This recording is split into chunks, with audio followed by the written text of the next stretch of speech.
On this episode of The Story Detective, we're going to be doing something I haven't done in a while, which is unboxing an Ultrasabers Mystery Box lightsaber. That's what's coming up on today's episode. Stick around.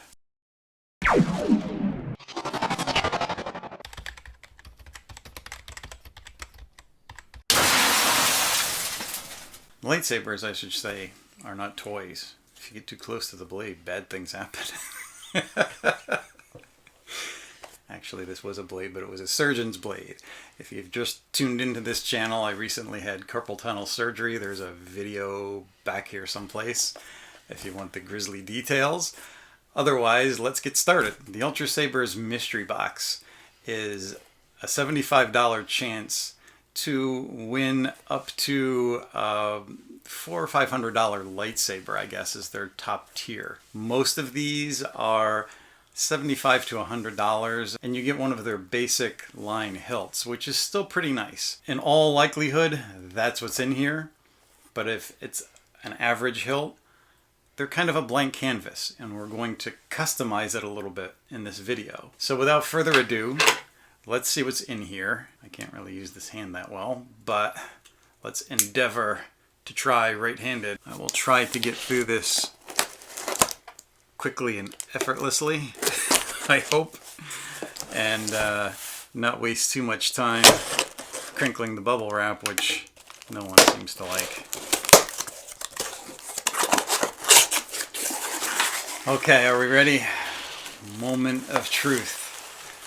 This is the moment that Mystery Box fans wait for. Yes, it's definitely all assembled. I can't even see what it is, but this is the heavy side.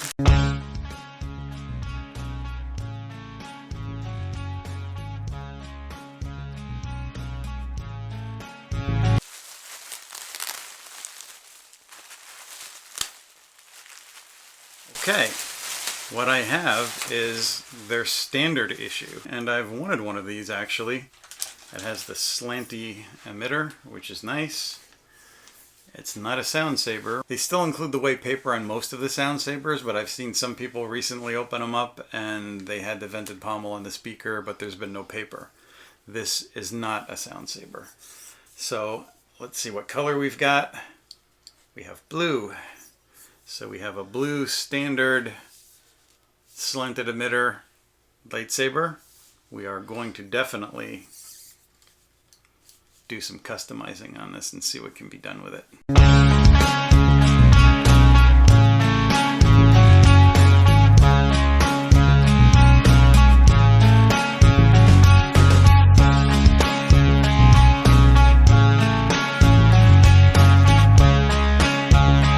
Some nice grooves in the hilt that can be decorated, and I believe I'm going to swap out this pommel for something else a little more interesting. I also have a blade plug, which they sent me a blue one, which is nice. Usually you just get a basic black. If I can get into this thing.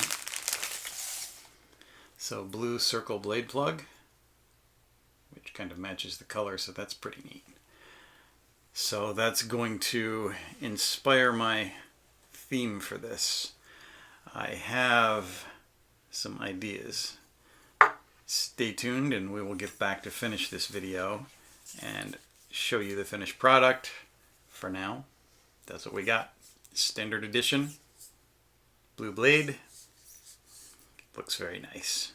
And we're back, and I have the stuff that I ordered for customization, so we're going to do a couple of quick and simple customizing tips for this. I'll show you how easy it is to make this blank canvas into something that's a little more stylish and colorful. The first thing I want to talk about is the blade plug.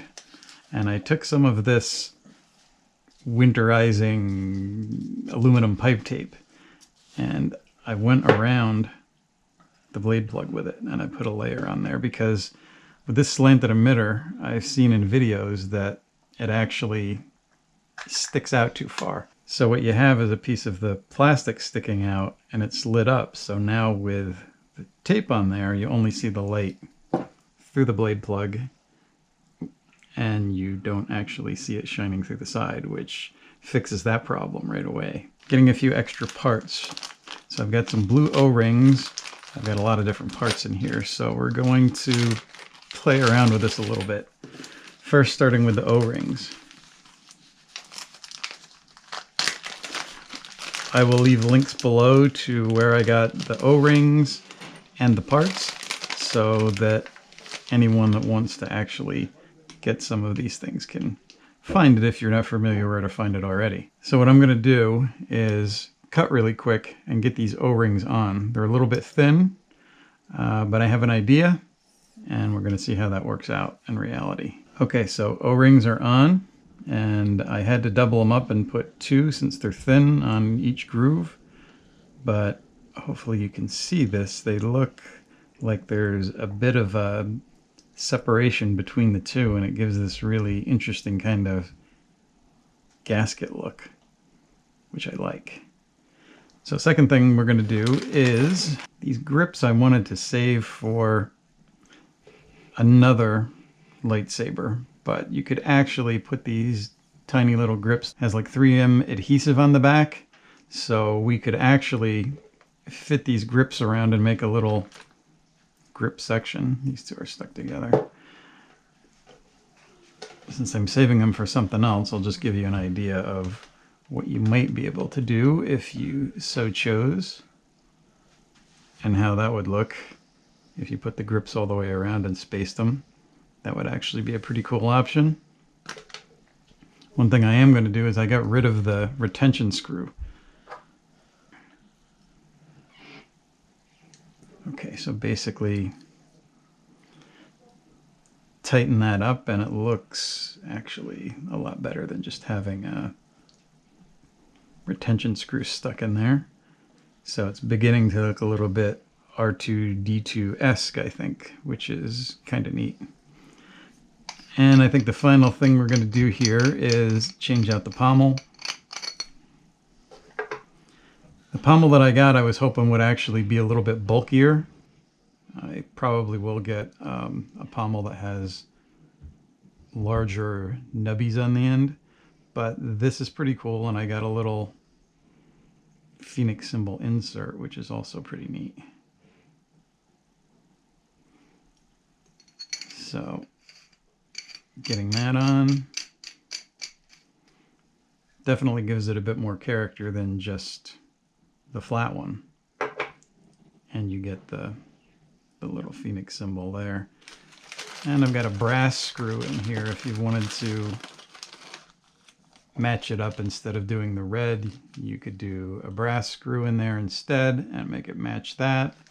I kind of like the red, so I'm going to leave that for now. And that's basically it. I will get some before and after photos showing these side by side, but I think that alone makes quite a big improvement. If you wanted to, you could probably find a Graflex clamp, but I don't know about the width of this. You would have to check to make sure it's going to fit on there okay. But if you put a clamp on there, it would be pretty much for decoration. But a lot of sabers out there have clamps that really don't serve any purpose because the buttons will be up here or whatever. And the cool part of that is if you wanted to spin, you could take the clamp right off and you wouldn't have to worry about it. But for display, that would actually look pretty cool. So there is the before and after shots, so you can see what it looked like when it arrived and what it was quickly turned into. I hope you'll give this video a thumbs up and consider subscribing. And until next time, may the Force be with you.